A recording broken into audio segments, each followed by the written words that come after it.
श्रीमद् भागवत गीता यथारूप। मैं बलवानों का कामनाओं तथा इच्छा से रहित बल हूँ। हे भरत श्रेष्ठ अर्जुन, मैं वह काम हूँ जो धर्म के विरुद्ध नहीं है। तात्पर्य: बलवान पुरुष की शक्ति का उपयोग दुर्बलों की रक्षा के लिए होना चाहिए, व्यक्तिगत आक्रमण के लिए नहीं। इसी प्रकार धर्म सम्मत मैथुन संतानोत्पत्ति के लिए होना चाहिए, अन्य कार्यों के लिए नहीं।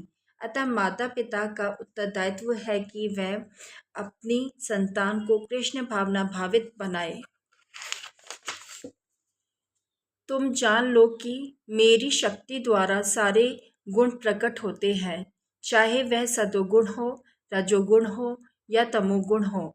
एक प्रकार से मैं सब कुछ हूँ, किंतु हूँ स्वतंत्र। मैं प्रकृति के गुणों के अधीन नहीं हूँ, अपितु वह मेरे अधीन है। तात्पर्य: संसार के सारे भौतिक कार्यकलाप प्रकृति के गुणों के अधीन संपन्न होते हैं। यद्यपि प्रकृति के गुण परमेश्वर कृष्ण से उद्भूत हैं, किंतु भगवान उनके अधीन नहीं होते। उदाहरणार्थ, राज्य के नियमानुसार कोई दंडित हो सकता है, किंतु नियम बनाने वाला राजा उस नियम के अधीन नहीं होता।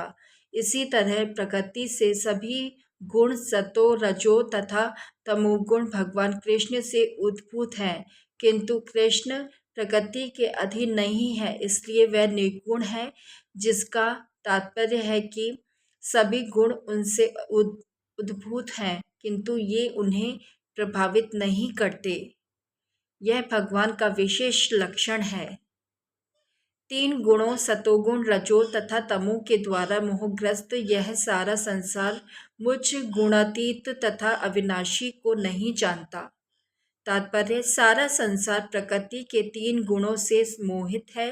जो लोग इस प्रकार से तीन गुणों के द्वारा मोहित है वह नहीं जान सकते कि परमेश्वर कृष्ण इस प्रकृति से परे हैं। प्रत्येक जीव को प्रकृति के वशीभूत होकर एक विशेष प्रकार का शरीर मिलता है और तदनुसार उसे एक विशेष मनोवैज्ञानिक, मानसिक तथा शारीरिक कार्य करना होता है।